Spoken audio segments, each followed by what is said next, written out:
شکریہ آپ کی خودی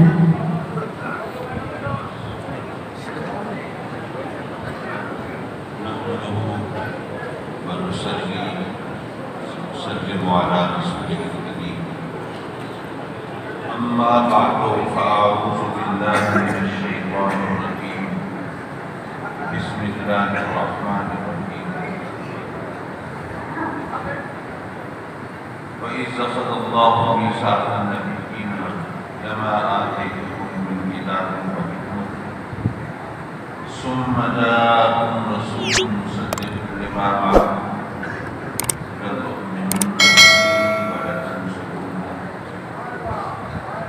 صدق الله مولانا العلي العظيم وصدق رسوله النبي الأمين ونحن على ذلك لمن الشاهدين والشاكرين والحمد لله رب العالمين. سبحان الله. وارد تعظیم لائق صدقین میرے کرم فرما مہربان شیخ طریقت حضرت قبلہ پیر سید غلام رضوانی جیلانی اور میرے عزیز محترم اور کرم فرما میرے مہمان حضرت قبلہ پیر سید سردار علی شاہ صاحب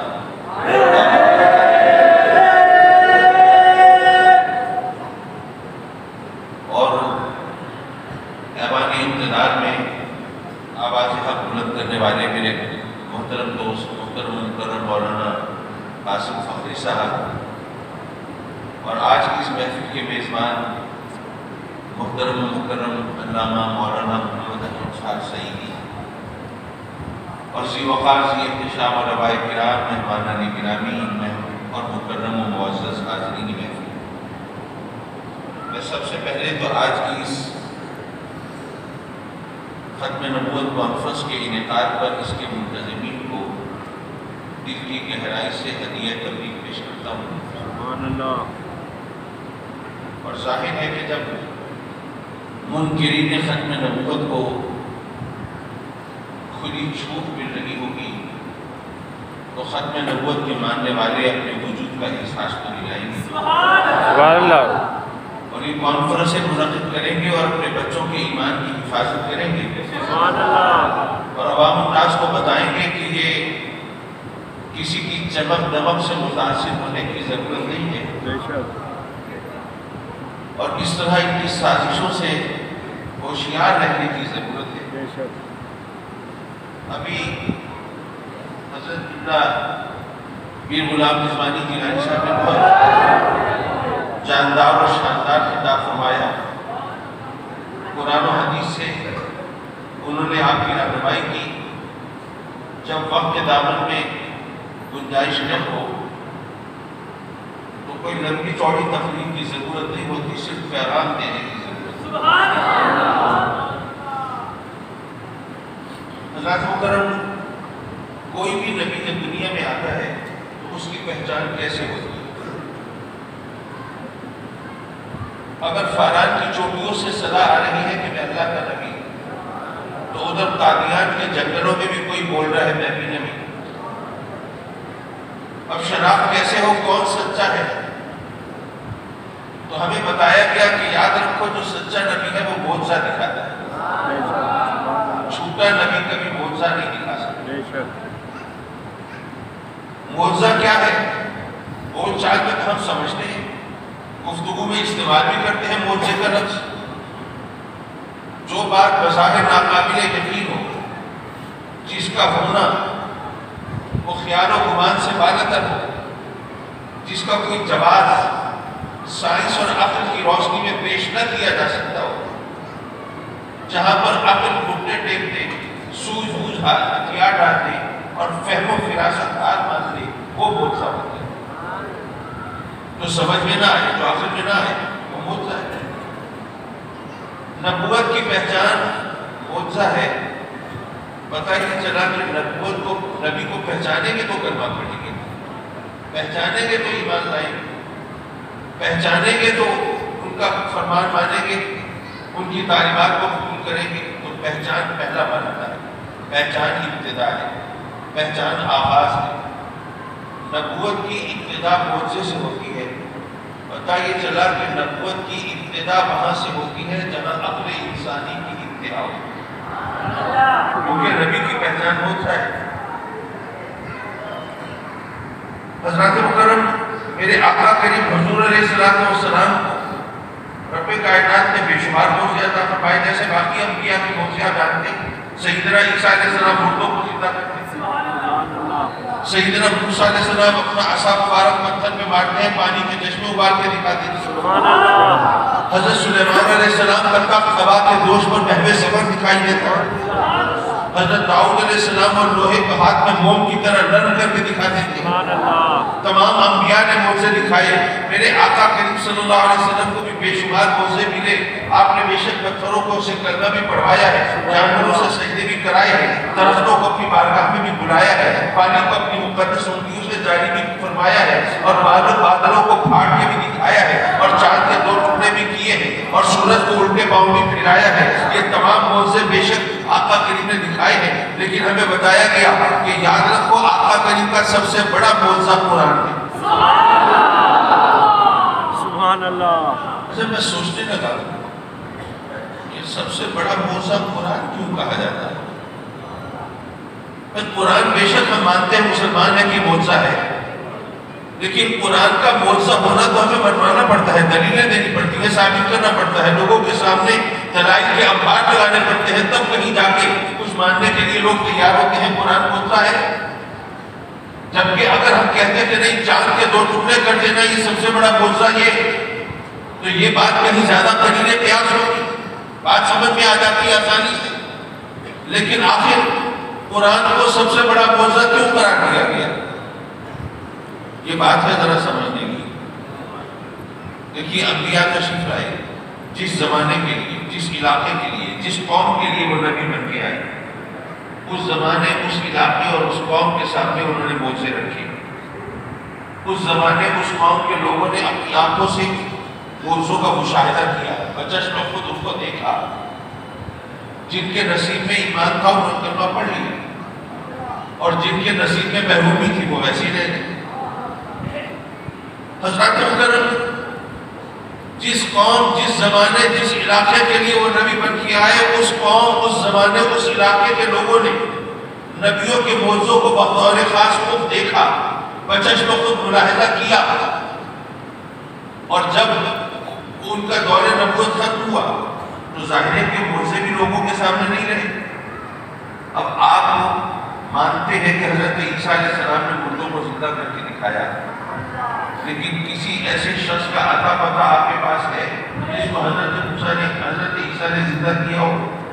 نہیں۔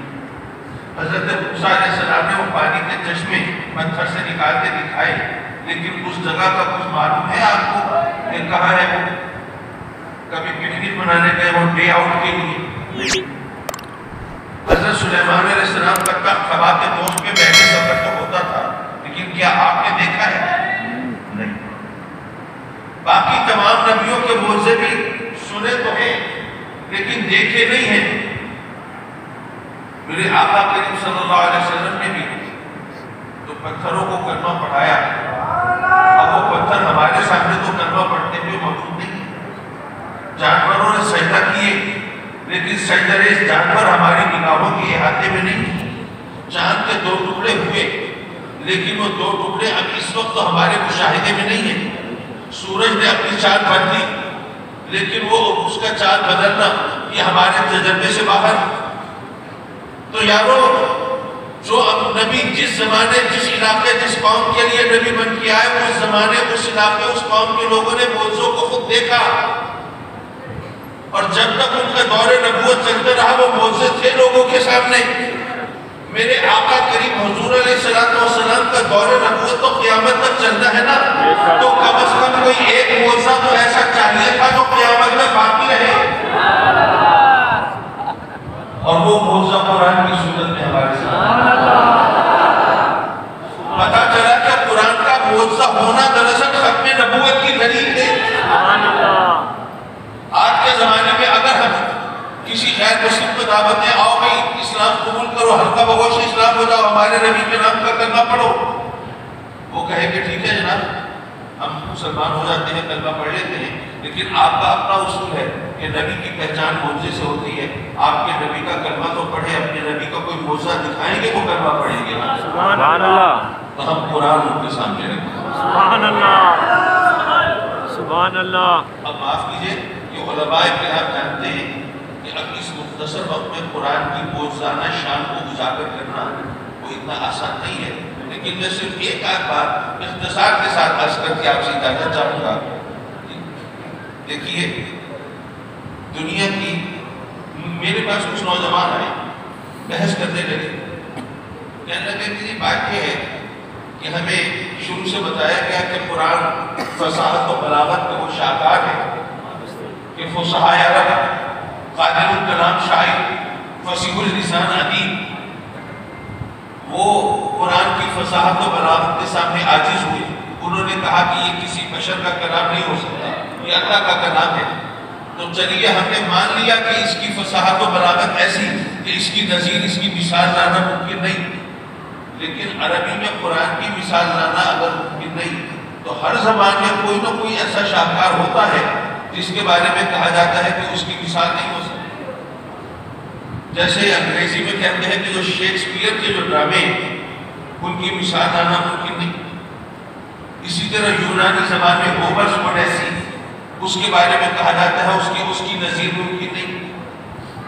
ہر زبان میں، جیسے اب ماشاءاللہ فارسی زبان میں مثنوی مولانا روم، اس کے بارے میں کہا جاتا ہے کہ جو فارسی زبان کا قرآن ہے اس کی مثال کرنا ممکن نہیں۔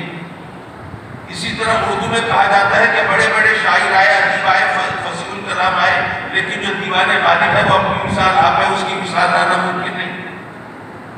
تو اگر قرآن کو ہم اس لیے اللہ کا کلام مانتے ہیں کہ اس کی نظیر، اس کی مثال لانا ممکن نہیں، اس جیسی فصاحت و بلاغت وہ کسی اور کے بس میں نہیں، تو کیا کسی بنیاد پر ہم شیکسپیئر کے ورک کو منزل من اللہ مان سکتے ہیں، اللہ کا کلام مان سکتے ہیں؟ ہومر کی اوڈیسی کو نہیں مان سکتے؟ پھر انہوں نے سوال کیا کیوں نہیں مان سکتے؟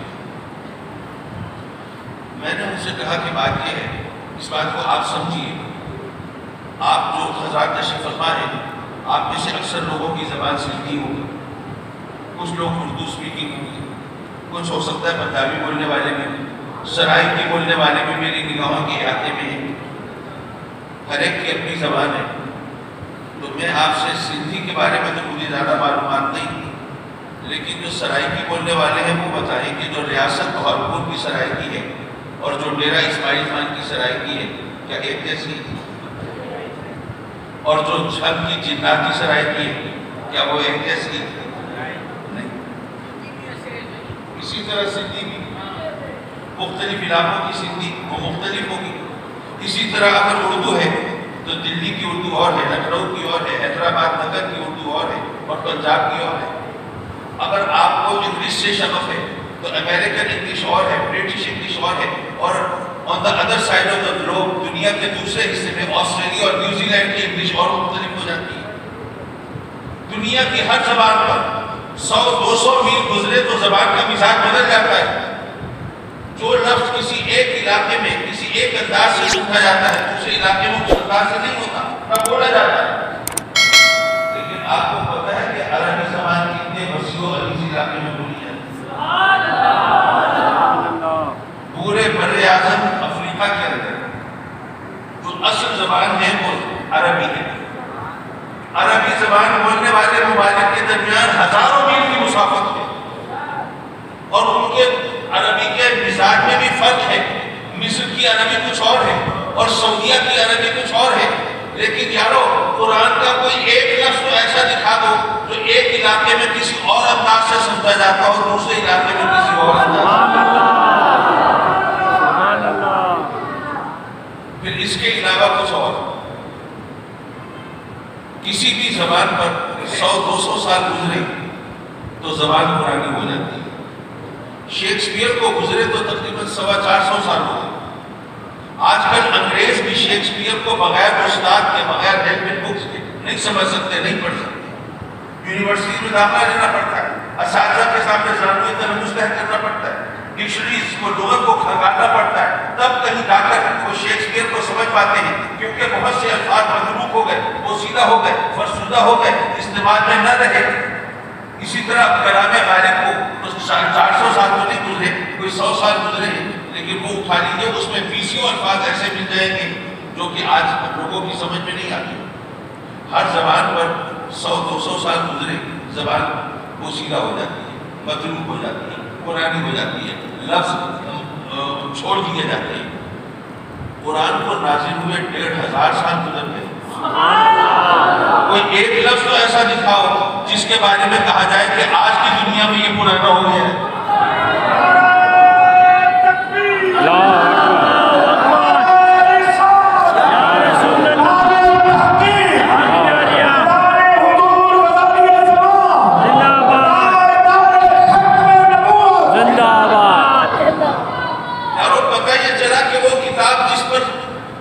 سینکڑوں سال گزر جائے اور اس کی تازگی اور شگفتگی میں فرق نہ پڑے، جس پر ہزاروں میل کی مسافت گزر جائے اور اس کو سمجھنے کے انداز میں فرق نہ پڑے، تو وہ کسی انسان کا کلام تو نہیں ہو سکتا، وہ تو یقیناً اللہ کا کلام ہے۔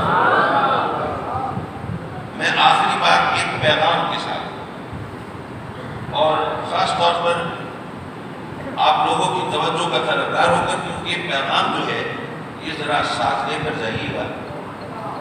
مسیلمہ کذاب کے خلاف جنگ ہو رہی ہے، جنگ یمامہ، اس میں حفاظ قرآن کی بڑی تعداد شہید ہو گئی۔ عمر فاروق حاضر ہوتے ہیں صدیق اکبر کی بارگاہ اور عرض کرتے ہیں کہ اتنی بڑی تعداد حفاظ کی شہید ہوئی، اگر یہ سلسلہ اس طرح جاری رہا تو مجھے ڈر ہے کہ ہم کہیں قرآن کے بڑے حصے سے محروم نہ رہ جائیں، تو آپ مہربانی کریں فوری طور پر حکم دیں کہ قرآن کو کتاب کی صورت میں جمع کیا جائے۔ صدیق اکبر نے کیا جواب دیا؟ انہوں نے کہا کہ عمر میں وہ کام کیسے کروں جو نبی پاک صلی اللہ علیہ وسلم نے نہیں کیا۔ اب یہ سوال و جواب 2-3 بار ہوئے تو رب کائنات نے صدیق اکبر کا سینہ بھی اس بات کے لیے کھول دیا جس کے لیے عمر فاروق کا سینہ کھولا تھا، اور آپ نے حکم دیا کہ ہمیں قرآن کو جمع کیا جائے اور اس کی حفاظت کی جائے۔ یہ واقعہ تو آپ سب جانتے ہیں، لیکن یہاں پر جو اصل میں پیغام تھا قوم کے لیے، امت مسلمہ کے لیے، میرا خیال ہے کہ وہ پیغام ہائی لائٹ نہیں کیا گیا، وہ لوگوں کو بتایا نہیں گیا۔ یار صدیق اکبر نے یہ اعتراض تو کیا کہ میں وہ کام کیسے کروں جو نبی پاک صلی اللہ علیہ وسلم نے نہیں کیا، لیکن میرا خیال ہے کہ اگر یہ واقعہ آج ہوا ہوتا اور اس طرح اگر کہا جاتا کہ جی قرآن کو جمع کرنے کا کہیے کیونکہ حفاظ قرآن شہید ہو رہے ہیں کہ ہم قرآن کے بڑے حصے سے محروم نہ ہو جائیں، تو ہم یہ کہتے، لیکن صدیق اکبر نے نہیں کہا۔ کیوں نہیں کہا؟ کیا عمر تم عجیب آدمی ہو؟ تم نے کیا قرآن نہیں پڑھا؟ تمہیں قرآن پر یقین نہیں، اللہ کے وعدے پر اعتبار نہیں؟ اِنَّا نَحْنُ نَزَّلْنَا الذِّكْرَ وَإِنَّا لَهُ لَحَافِظُونَ، نازل بھی ہم نے کیا ہے، حفاظت بھی ہمارے ذمے ہے، قرآن کی حفاظت کا ذمہ اللہ نے لیا ہے، پھر تمہیں کیا فکر ہے؟ سبحان اللہ۔ خواہ پریشان خود بھی ہو رہے ہو، ہمیں بھی کر رہے ہو، جاؤ گھر بیٹھو آرام سے، قرآن سے کوئی محروم نہیں ہو سکتا، اس کی حفاظت کا ذمہ اللہ نے لیا ہے۔ کیا یہ جواب دیا صدیق اکبر نے؟ کیوں نہیں دیا؟ آج تو سب سے پہلا جواب ہوتا ہی، لیکن کیوں جواب ہی نہیں دیا؟ دراصل صدیق اکبر اور عمر فاروق نے جو ہمیں پیغام دیا ہے وہ یہ ہے کہ اے لوگوں یاد رکھو وہ کام جو رب کائنات نے خود اپنے ذمے لیا، وہ کام جو رب کائنات نے خود اپنے ذمے لیا ہو، وہ کام بھی رب کائنات لیتا اپنے بندوں سے ہے، اور جن بندوں کو اس کام کے لیے وہ چنتا ہے ان کا اعزاز ہوتا ہے۔ سبحان اللہ۔ تو اس لیے آج کل لوگوں کے اندر بڑی میں دیکھتا ہوں جناب فیس بک کے اوپر جناب یہ سوشل میڈیا پہ ہاتھ دھرے بیٹھے ہیں، حضرت مہدی علیہ السلام کا ظہور ہوگا اور بس دیکھتے دیکھتے حالات بدل جائیں گے۔ ہمیں یہ سبق نہیں سکھایا گیا کہ تم ہاتھ رکھ کے بیٹھے ہو۔ ہم سب اہل سنت ہیں، کرامتوں کو مانتے ہیں، معجزہ تو میں نے بتایا نبوت کی دلیل ہے، لیکن بہرحال کرامتوں کو مانتے ہیں۔ حضور غوث پاک کا ذکر ہو تو باقی چیزوں کا تو ذکر ہی نہیں آتا، کرامتیں بیان ہوتی رہتی ہیں. صحیح سبحان ہے، اللہ. ہم سب کرامتوں کو مانتے ہیں، لیکن مجھے یہ بتاؤ حضور غوث پاک کا مرتبہ زیادہ ہے، صحابہ کرام کا مرتبہ زیادہ ہے؟ صحابہ کا مرتبہ زیادہ ہے. اب یہ علماء تشریف فرما ہے، اپنے علم کو ذرا کھنگالیں، ذرا کتابیں اٹھائیں اور مجھے ذرا صحابہ کرام کی کرامتیں تو گنوائیں. کتنی کرامتیں؟ یا تو حضرت عمر فاروق نے جو دریائے نیل کے نام خط لکھا تھا اس کا ذکر آ جائے، یا پھر یا ساریہ الجبل، بس وہ ہو جائے. باقی اور کوئی کرامت ہوں گی ضرور، لیکن کچھ حاشیہ خیال میں نہیں آ رہی. کیا وجہ ہے؟ اچھا آج اگر کوئی یہ مقدس ہستیاں بیٹھی ہیں، اگر ان ہستیوں میں سے کسی کو کوئی تکلیف پہنچائے، کوئی زیادتی کرے، تو لوگوں کا دل کام جائے گا کہ یار ان کے ساتھ زیادتی کرنے والا اس کا حشر تو برا ہوگا، رب کائنات اس کو عبرت کا نشان بنائے گا. ایسا ہوگا کہ نہیں ہوگا؟ اللہ والوں کے ساتھ کوئی برائی کرے تو فوراً ذہن میں آئے گا کہ ان کے ساتھ برائی ہوگی. لیکن مجھے یہ بتائیے کہ میرے آقا کریم کے راستے میں کانٹے بچھانے والے، آپ سجدے میں جاتے ہیں آپ پر ان کی اوجھل ڈالنے والے، آپ پر کوڑا کرکٹ پھینکنے والے، آپ پر پتھر برسانے والے، لہو لہان کرنے والے، کیا ان پر اللہ کا غضب اس طرح نازل ہوا؟ نہیں ہوا. کیوں؟ نہ صحابہ کی کرامتیں اس طرح ظاہر ہوتی ہیں، نہ آقا کریم کو اس طرح اذیت پہنچانے والے پر اللہ کا قہر نازل ہوتا ہے.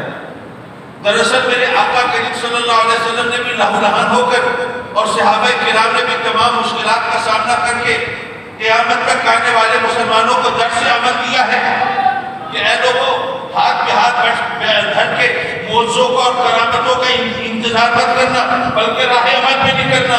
جو تمہارے بس میں ہو تم وہ کرنا، باقی اپنے رب کی رحمت کو امید رکھنا. آج کی اس کانفرنس میں اگر آپ یہ پیغام اپنے ساتھ لے کے جائیں کہ حالات ناسازگار ہو، کچھ بھی ہو، لیکن ہم نے راہ عمل کو نہیں چھوڑنا. اپنے عقیدے اور اپنے ایمان کے مطابق ہم نے عمل کے راستے پر چلنا ہے، کیونکہ ہم اب خیالی دنیا بسانے لگے ہیں. کرامتوں کے جال بن کر ان کے اندر گم ہو کر گویا ہم اپنے لیے اس کو افیون بنا کے اس کے نشے میں مبتلا ہونے لگے ہیں. تو اس لیے میں چاہتا ہوں کہ عوام کو پیغام دوں، خاص طور پر اہل سنت کو، کہ اگر صحابہ کرام کی کرامت اتنی مشہور نہیں ہوئی تو کیا وجہ تھی؟ وجہ یہی تھی کہ رب کائنات ہمارے لیے راہ عمل کا تعین کرنا چاہتا ہے، ہمیں بھی اسی راہ پر چلنا ہے. وآخر دعوانا ان الحمد للہ.